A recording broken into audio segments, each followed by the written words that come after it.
Ce webinaire est organisé par Présence Auvergne-Rhône-Alpes. Il intervient dans le cadre de la semaine des rencontres santé-travail qui a pour thème la prévention des risques professionnels, un sport d'équipe. Nous allons démarrer ce webinaire. Donc, je me présente, je suis Corinne Ether, je suis directrice adjointe à l'AST 74. Bonjour à tous, je me présente, je co-anime avec Corinne Ether ce matin ce webinaire et je suis Janie Lasserre-Rampon, juriste à l'AGEMETRA 69.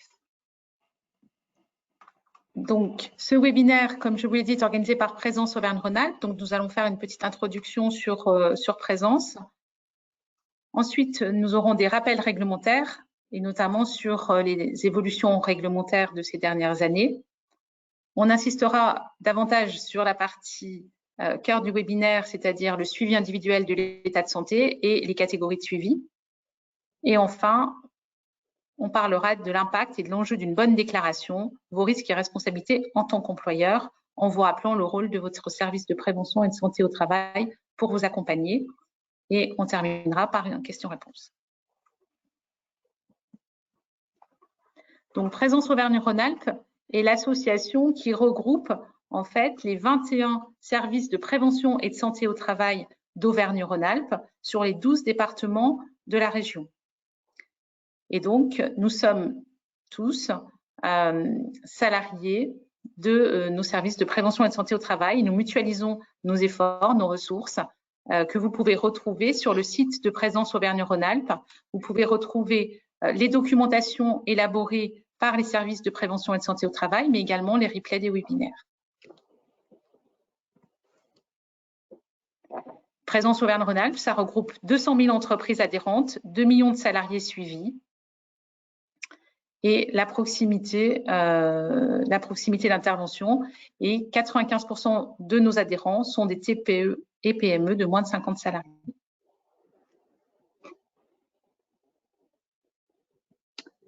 Merci Corinne pour cette introduction. Je vais donc poursuivre aujourd'hui parce que vous parlez effectivement d'une bonne déclaration, c'est aussi faire un rappel réglementaire, c'est-à-dire le contexte, les évolutions qui ont été nombreuses ces dernières années et qui conduisent effectivement aussi à nous parler de ce rappel des obligations en vos qualités d'employeur. Alors, depuis 2017, c'est une loi en fait du 8 août 2016 et applicable depuis 2017, il nous est dit que tout travailleur va bénéficier d'un suivi individuel de son état de santé et que les modalités et la périodicité de ce suivi vont prendre en considération bien sûr les conditions de travail, l'état de santé, l'âge du salarié, mais surtout les risques professionnels. Donc, vous n'êtes pas effectivement sans ignorer qu'aujourd'hui, les services de santé au travail subissent en fait une pénurie médicale importante. Et le législateur s'est emparé de cela depuis environ 2012, puisque c'est déjà en 2012 que les infirmières en santé au travail étaient rentrées dans les services de prévention et de santé au travail, et qu'à ce jour, effectivement, depuis finalement 2012, et ça fait 11 ans, que l'on cherche malgré tout à concentrer la ressource médicale sur les salariés qui sont exposés à des risques que le législateur aura définis comme étant les plus importants. Et c'est en 2017, en fait, qu'il va scinder le suivi individuel en un suivi individuel simple et un suivi individuel dit renforcé. Alors, si l'on rentre un peu plus dans le détail, on sait aujourd'hui que le suivi de l'état de santé du salarié, finalement, va prendre en considération les risques professionnels auxquels celui-ci est exposé. Et le suivi individuel, c'est un suivi individuel qui va pouvoir être réalisé par tout professionnel de santé. Je vous parlais effectivement des infirmières qui aujourd'hui ont un rôle important à jouer, y compris dans le suivi périodique des salariés.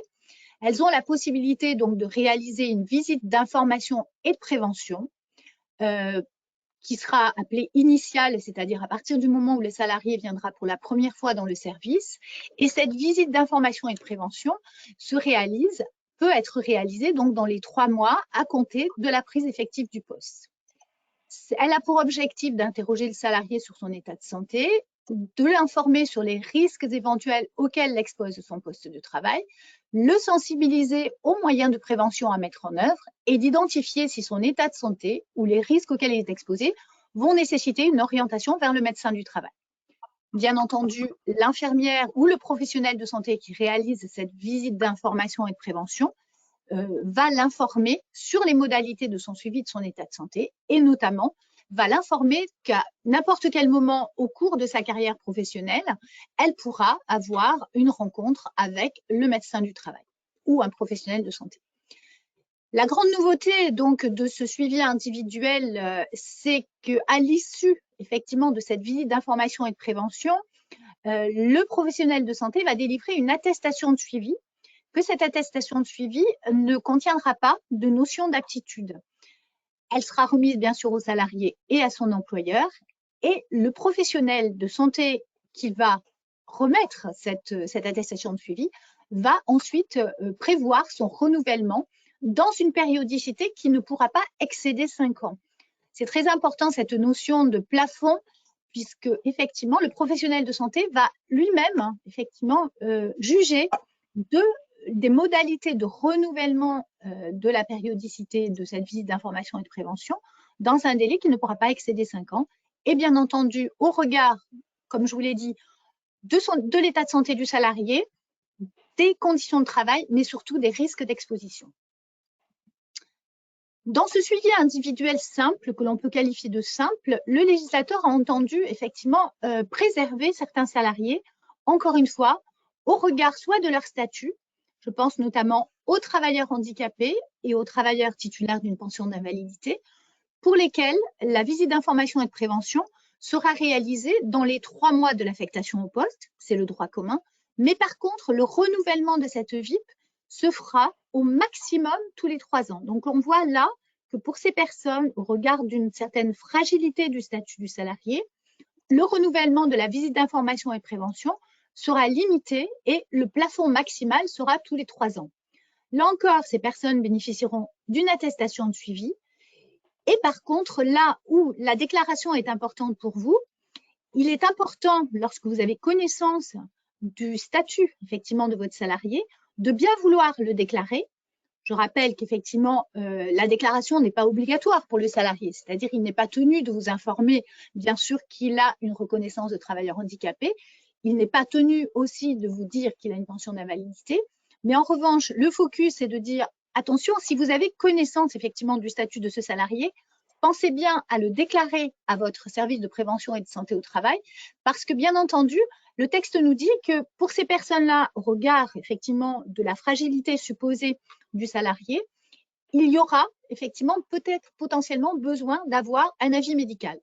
Donc, bien entendu, pour ces personnes que nous ne connaissons pas, et notamment au regard de la première visite, si vous avez connaissance du statut du salarié, déclarez-le effectivement avec effectivement ce statut particulier, de nature à ce que nous puissions directement l'adresser au médecin, puisque le médecin effectivement aura seul la possibilité éventuellement d'assortir l'attestation de suivi de préconisation d'aménagement de poste qui pourrait être nécessaire pour ces salariés. Donc, là encore, un petit point de vigilance. Si vous avez connaissance du statut du salarié, n'hésitez pas, il faut nous le déclarer en tant que tel.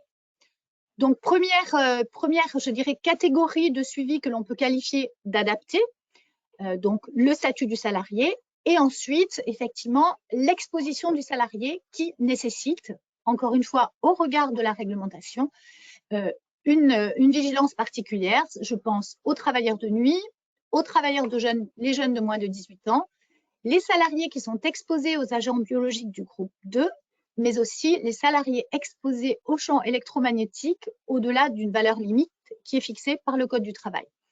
Pour ces salariés-là, l'exposition est très importante. C'est l'exposition qui va définir effectivement le moment où la visite d'information et de prévention sera effectivement nécessaire. Pour ces salariés-là, la VIP doit être effectuée avant l'affectation au poste. Pour autant, le renouvellement se fera selon les modalités de droit commun, à savoir tous les 5 ans. Bien entendu, dans ce plafond maximal qui est fixé par la réglementation, les travailleurs pourront bénéficier notamment d'un suivi beaucoup plus, je dirais, fréquent. Notamment, c'est le professionnel de santé qui fixera effectivement ce moment où la VIP sera renouvelée. Je pense notamment aux travailleurs de nuit. Dans les précédentes législatures, les travailleurs de nuit étaient une catégorie de salariés qui était suivie tous les 6 mois. Là, en l'occurrence, on peut difficilement imaginer qu'un salarié travailleur de nuit soit aujourd'hui effectivement tenu de venir uniquement tous les 5 ans devant le professionnel de santé du service de prévention et de santé au travail. Donc, bien entendu, encore une fois, dans ce plafond maximal, le professionnel de santé aura tout à fait la latitude, au regard de ce qu'il remarquera des conditions de travail, de l'âge et de l'état de santé du salarié, de fixer effectivement le renouvellement de la visite d'information et de prévention. Donc, on a un ensemble d'un suivi individuel qui est un suivi individuel de droit commun, dans lequel on a des adaptations, on vient de le voir, au regard du statut du salarié et au regard de l'exposition. Dans ces deux cas, il est effectivement, et vous l'aurez bien compris, très important pour le service de prévention et de santé au travail que vous puissiez être vigilant sur la déclaration de votre salarié au moment où vous faites la déclaration de l'effectif. Et puis vient ensuite donc l'autre grand ensemble en fait qui a été fixé par le législateur, à savoir le suivi individuel renforcé. Comme je vous le disais, la ressource médicale aujourd'hui se raréfie. Elle est de plus en plus, en tous les cas, il est de plus en plus compliqué pour les services de prévention et de santé au travail, effectivement, de recruter des médecins du travail.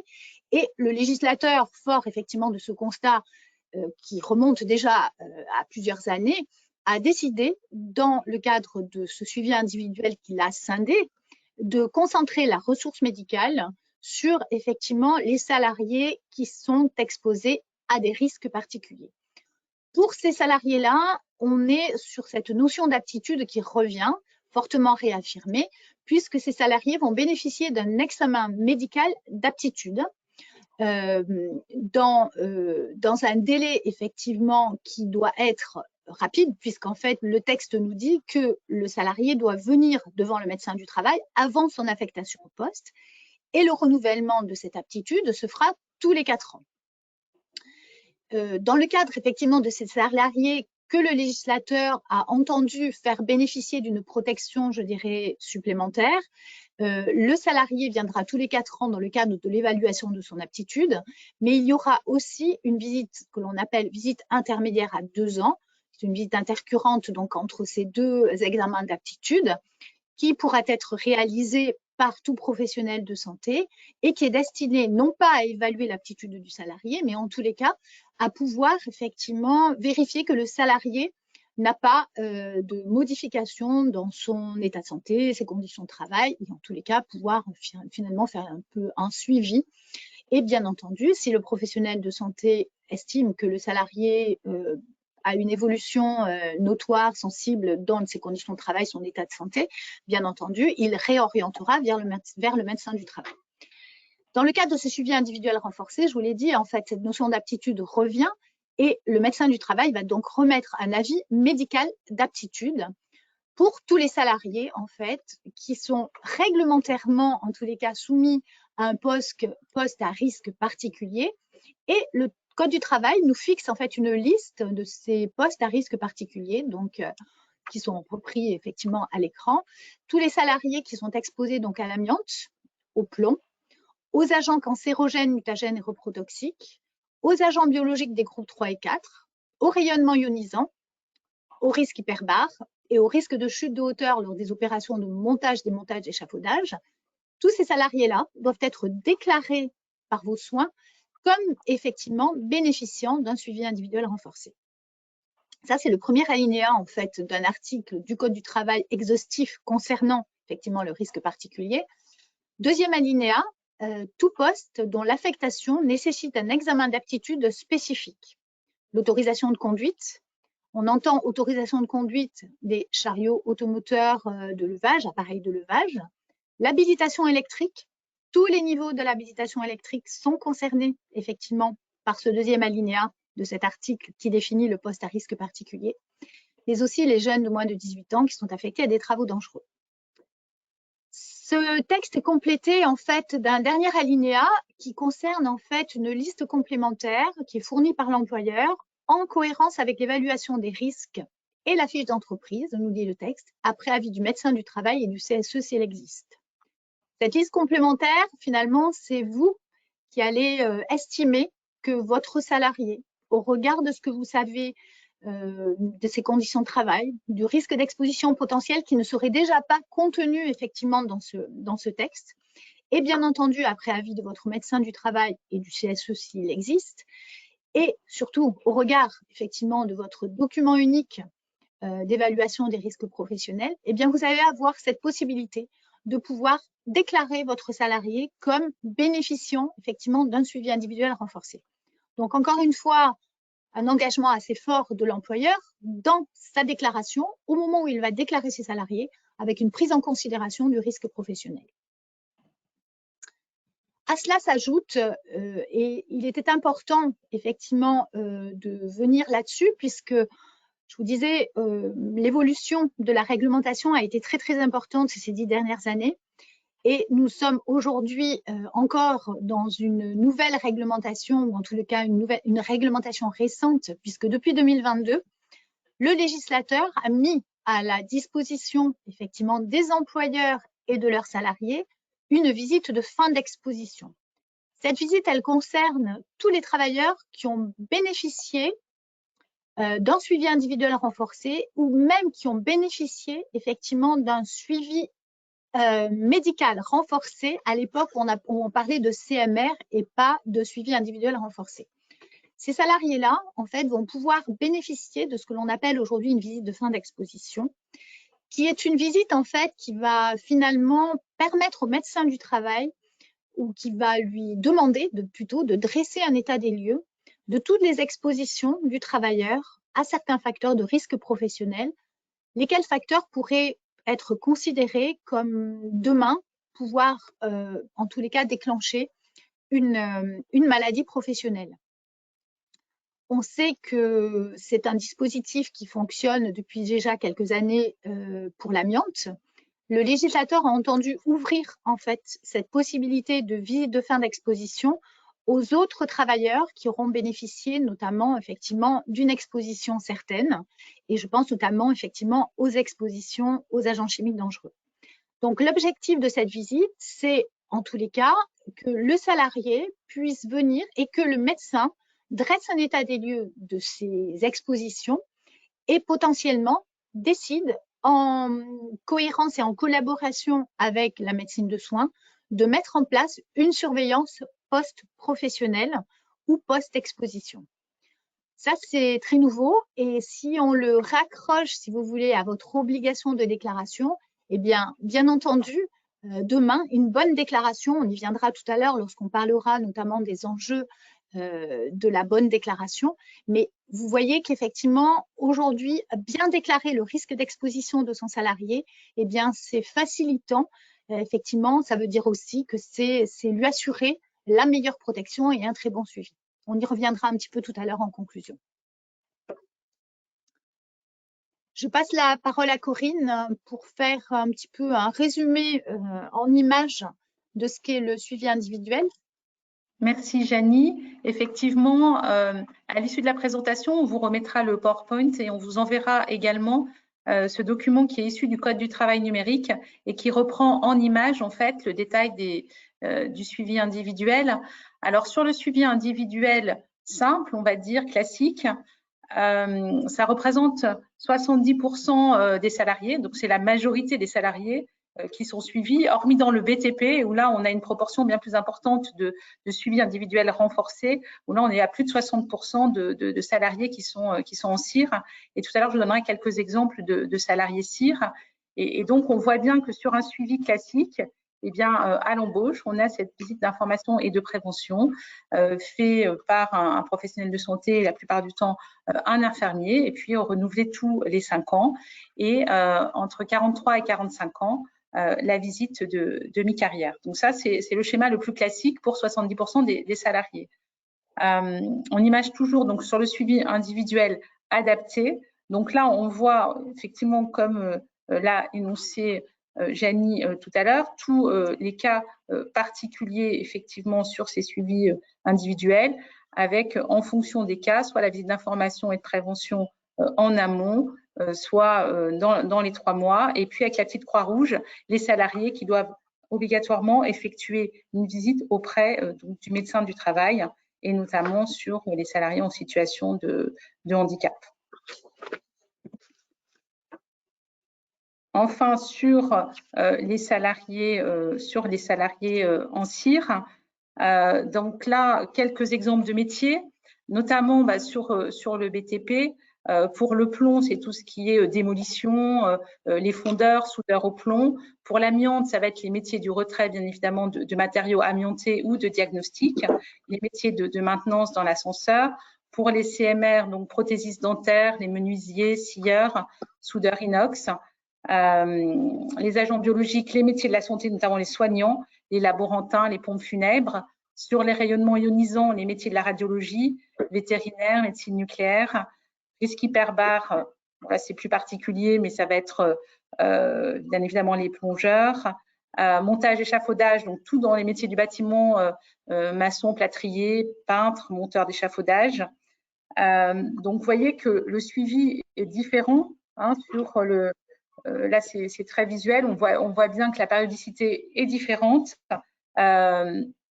et que donc le suivi est également adapté en fonction de l'exposition. Ça peut être des examens complémentaires aussi différents d'un suivi individuel classique. Sur les manutentions de charge, c'est les manutentions manuelles de charge supérieures à 55 kg. Donc, c'est assez précis. On pourra aussi vous mettre une liste de ces cas particuliers.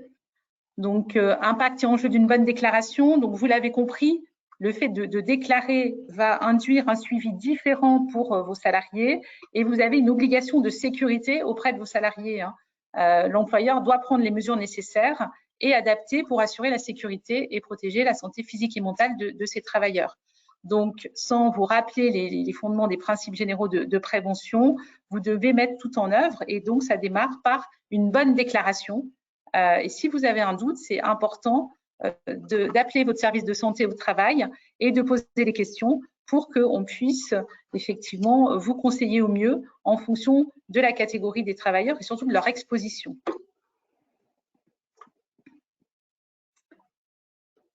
Une déclaration conforme au statut du salarié, ça permet effectivement d'adresser le salarié directement au bon professionnel. Sinon, il va potentiellement être vu par un infirmier dans un premier temps. Il va falloir reprendre un rendez-vous auprès d'un médecin. Et aujourd'hui, avec la pénurie de temps médical, finalement, ça fait 2 rendez-vous pour votre salarié et ça fait perdre du temps pour tout le monde. Donc, c'est très important aussi pour ce gain de temps d'orienter rapidement le salarié auprès du bon professionnel.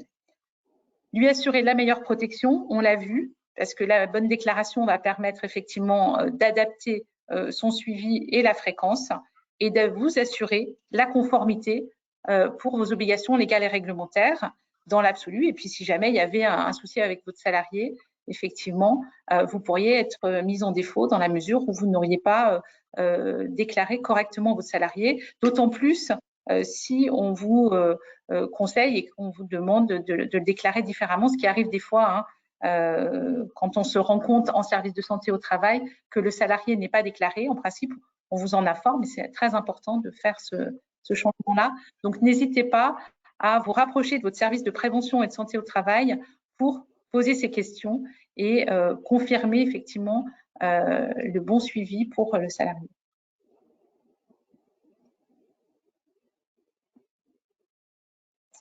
Donc, pour terminer, vous pouvez retrouver sur le site Présence Auvergne-Rhône-Alpes des fiches thématiques qui reprennent en fait visite par visite, l'objet des visites, comment, à quoi elles servent, qui peut les demander.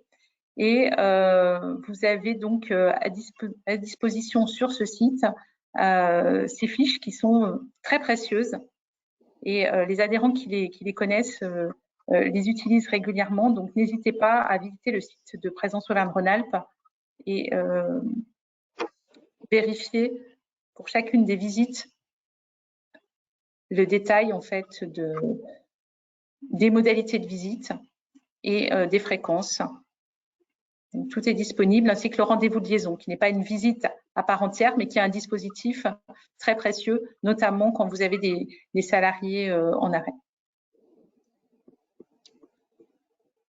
Donc, quel que soit votre secteur d'activité, la taille de l'entreprise, n'hésitez pas encore une fois à contacter votre interlocuteur pour vous renseigner et vous enquérir des bonnes informations, surtout au préalable d'une déclaration d'un salarié.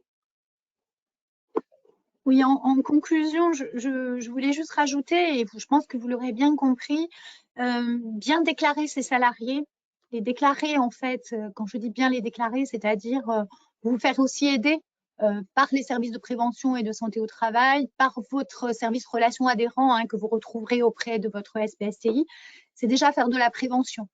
C'est-à-dire que avoir le bon interlocuteur, avoir la bonne périodicité, eh bien effectivement, aujourd'hui, vous êtes acteur de cela par le biais de cette déclaration et vous êtes déjà dans une démarche de prévention lorsqu'effectivement vous avez pris en considération le risque professionnel auquel il est exposé et que vous nous en faites part et que de fait, nous pourrons effectivement bien le transmettre aux bons professionnels. Voilà, je pense que nous avons été relativement synthétiques ce matin. Nous allons ouvrir en fait à des échanges. Aujourd'hui ou cette semaine, effectivement, nous sommes sur une semaine de rencontres santé-travail, donc c'était aussi dans ce cadre-là qu'intervenait ce webinaire. Je remercie Corinne et voilà, nous sommes ouvertes aujourd'hui là à potentiellement répondre à vos questions en direct. Je ne sais pas si les micros sont ouverts ou s'il y a des questions dans le chat.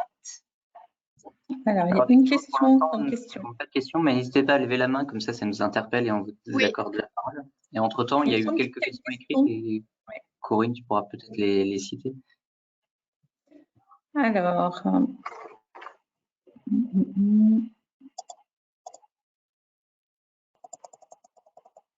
Alors, j'ai rejoint une salariée, j'ai rejoint une association il y a peu pour entre autres accompagner au changement. Dans le cas d'une restructuration et de nombreux départs de l'association, je me demande si une visite doit être programmée pour toutes les personnes qui ont pu être éprouvées par ces changements. Merci d'avance. Donc là, on est plus sur les visites, effectivement, les visites à la demande, les visites occasionnelles à la demande de l'employeur, quand vous sentez qu'il y a des personnes qui sont effectivement fragilisées dans le cadre d'une reprise d'établissement, des transformations importantes au sein d'un établissement, il y a effectivement la possibilité, à tout moment, l'employeur ou le salarié peut demander une visite à la demande, quelle que soit sa catégorie d'ailleurs de suivi.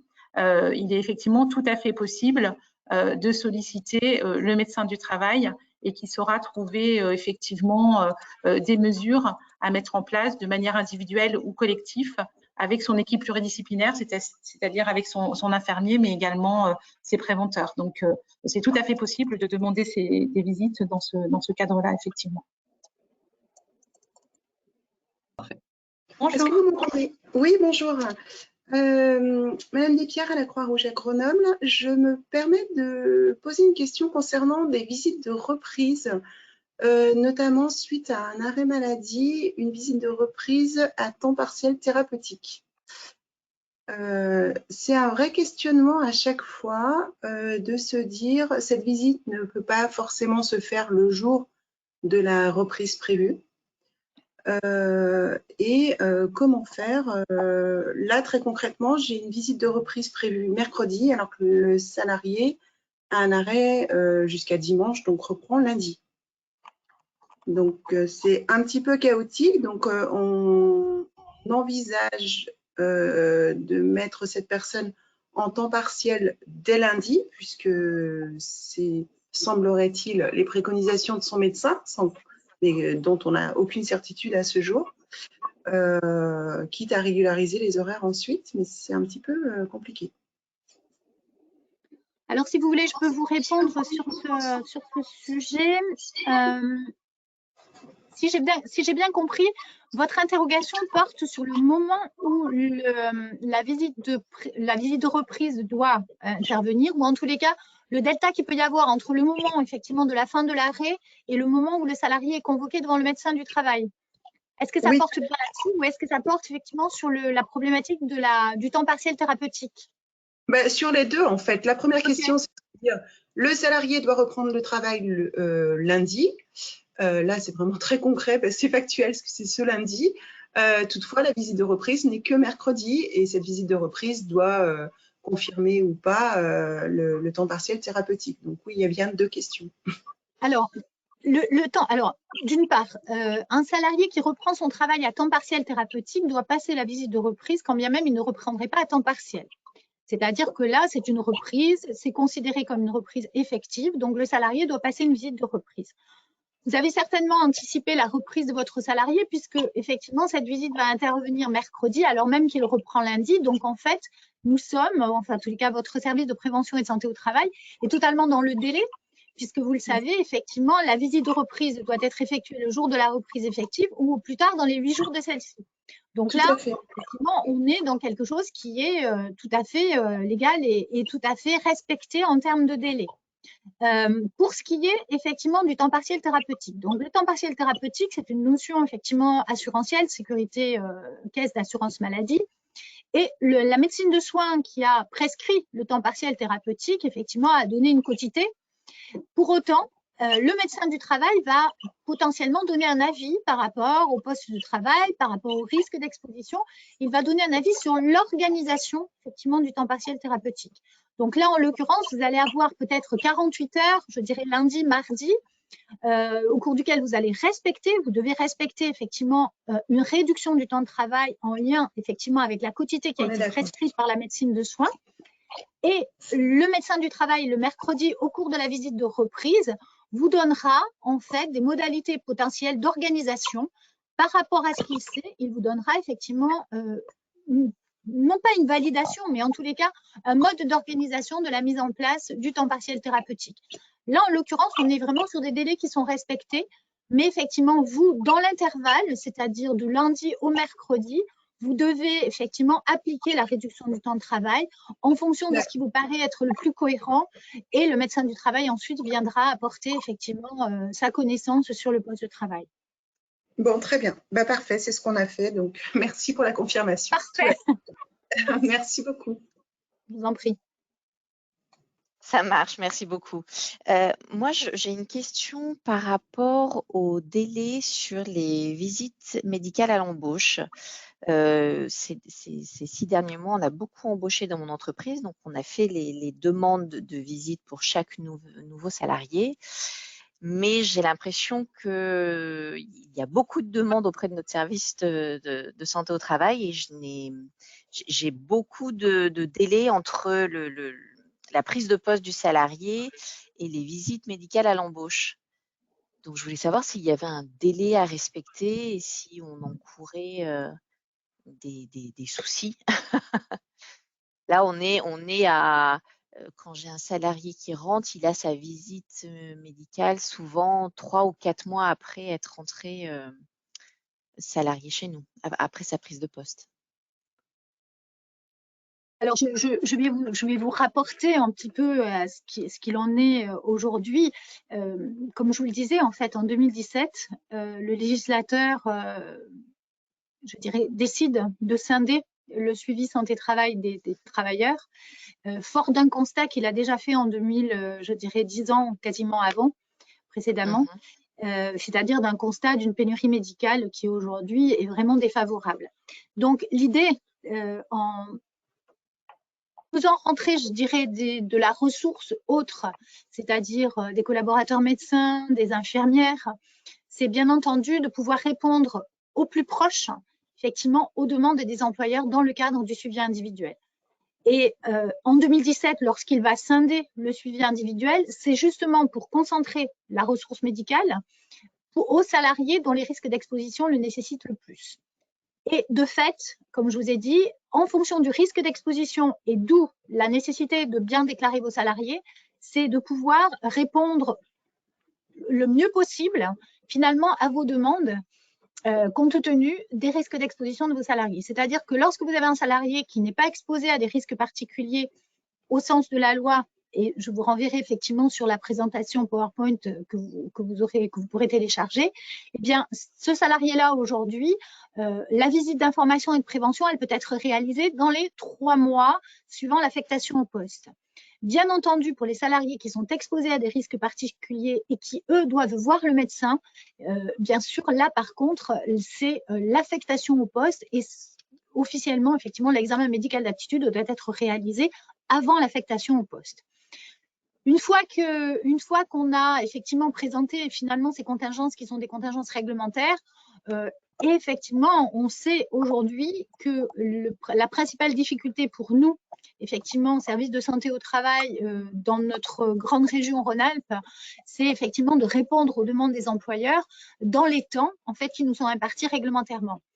Je ne vous cache pas que c'est difficile, mais que, mine de rien, la possibilité qui a été offerte par le législateur depuis 2017 a permis malgré tout de pouvoir répondre au plus proche et au plus près, effectivement, des préoccupations des employeurs et de leurs travailleurs pour pouvoir donner les visites dans les temps. Donc, une visite, effectivement, d'information et de prévention qui est réalisée dans les 3 mois, eh bien, c'est déjà quand même, effectivement, de toute façon, une visite qui est donnée dans les délais. Et pour ce qui est, effectivement, des examens médicaux d'aptitude, donc eux doivent être réalisés avant l'affectation au poste, eh bien, effectivement, les services s'efforcent malgré tout de pouvoir maintenir ces délais. Bien souvent, malheureusement, parfois, on peut avoir quelques petits décalages, voilà. Mais vous avez fait la demande, tout le monde est bien conscient de toute façon de ces préoccupations. Voilà, et parfois même, effectivement, sur une même région, on a des disparités, effectivement, de pouvoir répondre de manière satisfaisante à nos employeurs. Merci Janie. J'ai ouvert donc le tableau des questions. Je vais répondre à une question sur le rendez-vous pour les salariés. Le rendez-vous de liaison, en fait, il peut être organisé à partir de 30 jours d'arrêt. Donc très rapidement, en fait, on peut prendre contact avec son salarié. Il n'est pas obligé, en fait, de répondre favorablement, mais c'est une occasion de se mettre autour de la table avec lui, avec ou sans un professionnel du service de prévention et de santé au travail. On n'est pas forcément dans la boucle, hein. Ce n'est pas une obligation. Si la relation elle est fluide avec votre salarié, vous pouvez le solliciter pour discuter effectivement autour d'une table dans le cadre de ce rendez-vous de liaison. À ce moment-là, vous pouvez lui parler de la visite de pré-reprise. Donc, cette visite de pré-reprise, en fait, elle est possible et elle est même souhaitable, surtout s'il y a un arrêt qui se prolonge, pour pouvoir parler avec le médecin du travail des conditions de la reprise et des éventuels aménagements de poste, de temps de travail, et de voir ce qui est possible dans l'entreprise ou potentiellement, voilà, réfléchir à une reconversion. Et à ce moment-là, ça peut être pertinent de solliciter les cellules de prévention des insertions professionnelles de vos services de prévention et de santé au travail pour prévoir la suite pour le salarié et éviter lors de la reprise, en fait, de se retrouver finalement sans avoir réfléchi au préalable sur la situation particulière. Donc voilà. Merci. Pour le rendez-vous de liaison. Vous m'entendez? C'est moi qui ai posé la question du coup. Oui, oui. C'est pareil du coup pour les pathologies d'ordre psychologique ou pas du tout? Parce que là… Oui, en fait, il n'y a pas de distinction. En fait, la difficulté, c'est effectivement quelle est la relation et la capacité entre l'employeur et le salarié à se mettre autour de la table. Et c'est quand c'est compliqué qu'effectivement, on peut faire intervenir un professionnel du service de prévention et de santé au travail. Encore une fois, ce n'est pas forcément le médecin ou l'infirmier. Ça peut être une personne de la cellule de maintien en emploi du service. Mais ce n'est pas une question de pathologie, ça va être… plutôt comment finalement garder le lien avec son salarié. Vous retrouvez sur le site de Présence Auvergne-Rhône-Alpes, il y a une brochure à destination des employeurs qui s'appelle « Comment garder le lien avec son salarié pendant un arrêt de travail ». Et là, vous avez toutes les informations effectivement sur qu'est-ce que je peux faire dès le début de l'arrêt. Déjà prendre des nouvelles, hein, ça n'a jamais été interdit. À partir de 30 jours, prendre contact potentiellement pour lui proposer le rendez-vous de liaison. Et après, la visite de pré-reprise, ça ne peut être que à la demande, pas à la demande de l'employeur, ça peut être à la demande du salarié, du médecin du travail, du médecin traitant. Donc, encore faut-il qu'il soit informé qu'il peut aller voir le service de prévention et de santé au travail, donc le médecin du travail, avant même d'envisager toute reprise. D'accord. Parce que là, on est plutôt dans on est quasi à 60 jours là. D'accord. Mais on n'a rien fait de tout ça hein, pour l'instant. Parce qu'on était plus sur ne pas trop déranger. Vous savez, c'est toujours un peu délicat de contacter les salariés. Tout à fait, mais c'est des propositions que vous faites. Hein. Donc, vous lui proposez, éventuellement, vous pouvez lui parler directement de la visite de pré-reprise, c'est-à-dire qu'il y a sur le site de Présence Auvergne-Rhône-Alpes le flyer qui est la visite de pré-reprise expliquée aux salariés. Et donc, l'idée, c'est absolument pas de mettre la pression aux salariés, mais c'est de faire le point sur sa situation avec un professionnel de santé pour voir ce qui est possible de faire. Et éventuellement, ça peut être le médecin qui va solliciter l'employeur quand c'est impossible pour le salarié pour envisager peut-être de travailler dans un autre service, peut-être dans une autre équipe. Voilà, ou avec des horaires différents. Enfin, voilà, ces choses-là, ça peut, à ce moment-là, le service peut servir d'intermédiaire. Très bien, merci. Je vous en prie. Alors, il y a d'autres questions, Janie. Une secrétaire doit-elle avoir une visite particulière due aux écrans et aux mouvements répétitifs? A priori, je dirais non. C'est-à-dire que quelque part, elle ne rentre pas donc, dans cette fameuse liste de risques particuliers telle qu'elle a été écrite par le législateur. Pour autant, effectivement, le professionnel de santé qui réalisera la visite d'information et de prévention fera de la sensibilisation, notamment au travail sur écran. Il sera proposé effectivement tout un tas de mesures, on a tout un tas de supports, on a du personnel formé, on a, et bien entendu, la visite d'information et de prévention. Ce qu'il faut effectivement aujourd'hui que salariés et employeurs intègrent vraiment, c'est que le professionnel de santé est un professionnel formé à la santé au travail. Il connaît parfaitement effectivement son travail et ils bénéficieront, les salariés en visite bénéficiera effectivement tout un tas de conseils en prévention ciblés justement à son poste de travail pour pouvoir au mieux l'accompagner effectivement dans son suivi santé-travail. Donc, une visite à la demande est toujours possible. Là, j'ai une question, ou en tout cas une remarque qui me disait « Bonjour, nous avions connaissance qu'il était interdit de contacter un salarié en arrêt maladie. » Donc ça y est, le législateur a enfin compris qu'il était important de garder le lien et que c'était même ce qui permettait justement de traiter les situations et d'éviter qu'elles se détériorent et que ce soit compliqué après à la reprise. Donc voilà, c'est ce fameux rendez-vous de liaison. Hein, et très rapidement, finalement, après 30 jours, vous pouvez reprendre contact avec votre salarié et l'informer de la visite de pré-reprise et se mettre autour de la table avec lui. Donc ça, c'est fini. Hein. Malgré la suspension du contrat de travail, le salarié peut refuser, mais il n'est pas interdit de contacter un salarié en arrêt maladie. Donc ça, c'est très clair. Il y a une question, Janie, sur une personne pour la visite post-exposition. Donc, j'imagine une personne qui était en CIR, mais qui est partie à la retraite fin 2022.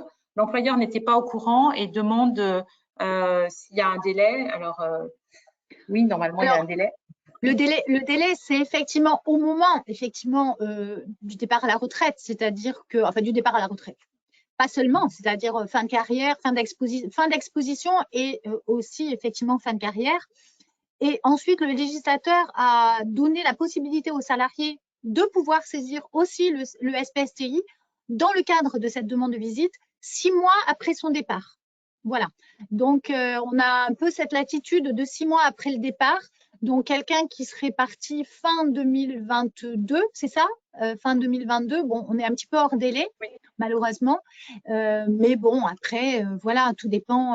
Alors, attention, hein, cette visite-là, elle est vraiment, c'est une visite qui est vraiment destinée à faire un état des lieux pour éventuellement que le médecin du travail se prononce ou pas sur un suivi post-professionnel. C'est-à-dire qu'il va juger si le salarié, le risque professionnel auquel il aura été exposé est suffisamment important pour pouvoir peut-être demain, effectivement, avec de la latence, faire déclarer une maladie professionnelle. Donc, en fait, on est sur quelque chose, sur une traçabilité des expositions très importante, sur voilà, sur un état des lieux. Donc, en l'occurrence, si vous me dites que le salarié est parti en 2022, je crains qu'effectivement, il soit malheureusement un petit peu hors de tard. C'est ça. Comme ça la loi venait de paraître, du coup, j'ai essayé, mais oui. C'est ça. Ok. C'est un peu tard. Super. Merci beaucoup. Je vous en prie. Merci. Alors après, il y a une question, Janie, sur le suivi médical multi-employeur. Où en est-on? Qui s'inscrit à Multinut Travail, qui paye la cotisation? Alors, clairement, effectivement, on a un décret est sorti assez récemment, qui permet de mutualiser le suivi santé-travail des salariés qui sont multi-employeurs. Et à cette mutualisation du suivi, il a même été question de mutualisation effectivement de la cotisation. Alors, très clairement, les services de santé au travail se sont emparés effectivement de ce texte-là, ont tous travaillé et travaillent tous aussi en cohérence pour essayer de un peu décrypter tout cela. Je ne vous cache pas que ce n'est pas si simple que ça, pour la simple et bonne raison qu'un salarié qui est multi-employeur, effectivement, l'employeur principal, le texte nous dit que c'est l'employeur dont le contrat de travail est le plus ancien.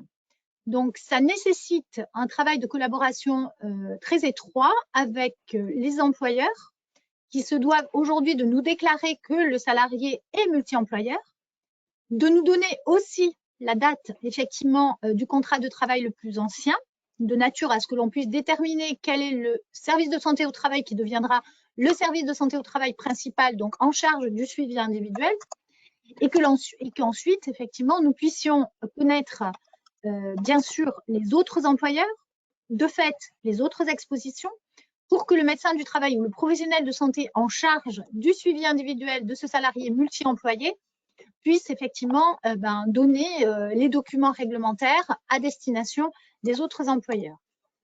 La mise en œuvre de ce texte est particulièrement compliquée parce qu'elle nécessite bien sûr d'avoir des informations que nous n'avons encore pas la possibilité d'avoir de par nos systèmes informatiques. Donc, si vous, en qualité d'employeur, vous avez ces informations-là, il vous appartient effectivement de nous les communiquer. C'est-à-dire, j'ai un salarié et je sais que mon salarié travaille pour 2 autres employeurs. Si nous avons la possibilité effectivement d'avoir ces informations-là, nous pourrons mettre en place effectivement ce texte-là, ou en tous les cas la mise en œuvre de ce texte-là. En l'absence de ces informations, il nous est aujourd'hui quasiment impossible de remonter à ces informations sans avoir les informations qui émanent des employeurs. Donc, aujourd'hui, le message qui est passé et que je peux véhiculer auprès de vous, c'est bien entendu, si vous avez cette information, il faut que vous nous déclariez votre salarié comme étant un salarié du multi-employeur. Je ne sais pas si ça répond à votre demande. Oui, bonjour. Donc, c'est moi qui ai posé cette question. Oui. Effectivement, on est dans des quiproquos en ce moment parce que du coup, on a des animateurs techniciens d'activité qui font 2 heures chez nous, 2 heures chez quelqu'un d'autre. Du coup, à l'heure d'aujourd'hui, nous, on déclare ceux pour l'instant où on est le plus vieux contrat et qui ne sont pas couverts ailleurs. Mais du coup, j'ai coché les cases multi-employeurs sur les déclarations, mais on m'a pas demandé de déclarer les autres employeurs. Et autant vous dire que les salariés qui ont un contrat plus vieux ailleurs, moi, je ne les ai pas déclarés à l'heure d'aujourd'hui, quoi. Ah, d'accord.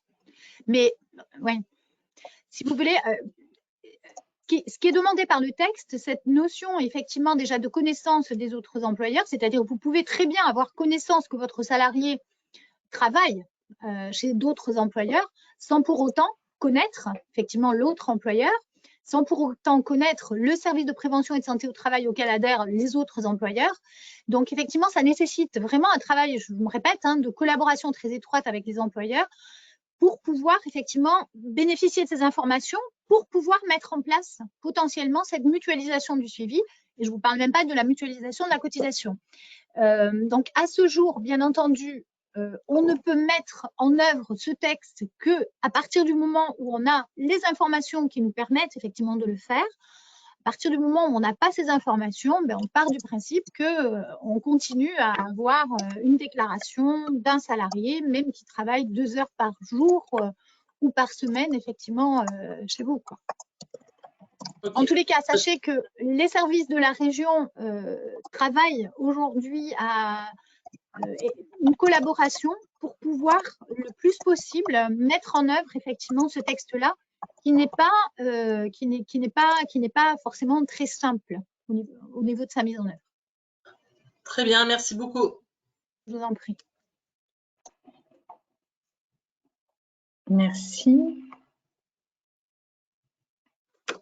Alors, il y a une demande, question supplémentaire sur le sujet. N'y a-t-il pas une notion d'employeur principal, celui qui a la plus grande quotité du travail du salarié? C'était un petit peu, c'était dans l'esprit d'avant, je dirais, qui aujourd'hui, on est revenu effectivement sur cette notion en fait de quota d'heures réalisées, c'est-à-dire le plus grand nombre d'heures réalisées. Le législateur, dans le cadre effectivement de ce décret sur le multi-employeur, part du principe que c'est le contrat le plus ancien qui va emporter effectivement finalement le suivi. Et donc, chez l'employeur dont le contrat est le plus ancien, effectivement, c'est le service de santé au travail qui deviendra service de santé principal et qui assurera le suivi pour tous les autres employeurs. Donc, pas de notion effectivement de quotité de temps, mais par contre d'un contrat de travail, d'ancienneté dans le contrat de travail. Merci Janie. Alors, pour information, dans le chat, je vous ai mis un lien vers le site Présence Auvergne-Rhône-Alpes et notamment le kit de visite de pré-reprise. Donc, grâce à ce lien-là, vous allez pouvoir télécharger le guide de l'employeur, le flyer pour distribuer à vos salariés et les informer, tout savoir sur la visite de pré-reprise.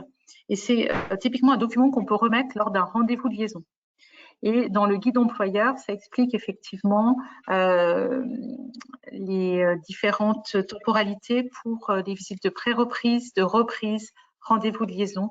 Donc, vous avez tous ces éléments-là. Donc, n'hésitez pas à le télécharger dans le lien qui est dans le chat. Il y a sur les sites, effectivement, de Présence Auvergne-Rhône-Alpes, mais également auprès des sites Internet, en fait, de vos services de prévention et de santé au travail, tout un tas d'informations importantes et qui peuvent vous aider au quotidien, dans vos démarches, dans les informations, effectivement, qui sont véhiculées. Il y a tout un tas de bonnes informations qui peuvent vous accompagner au quotidien. N'hésitez pas à y aller. Eh bien, merci Janie, merci à tous. Merci Corinne, merci à tous pour votre participation. Nous espérons effectivement vous avoir apporté des informations, quelques clés pour pouvoir agir au plus près pour la santé au travail de vos employés. Et n'hésitez pas, encore une fois, à contacter vos interlocuteurs. Et puis, on vous envoie tous les documents. Et à bientôt pour un prochain webinaire. Merci. À très bientôt. Merci.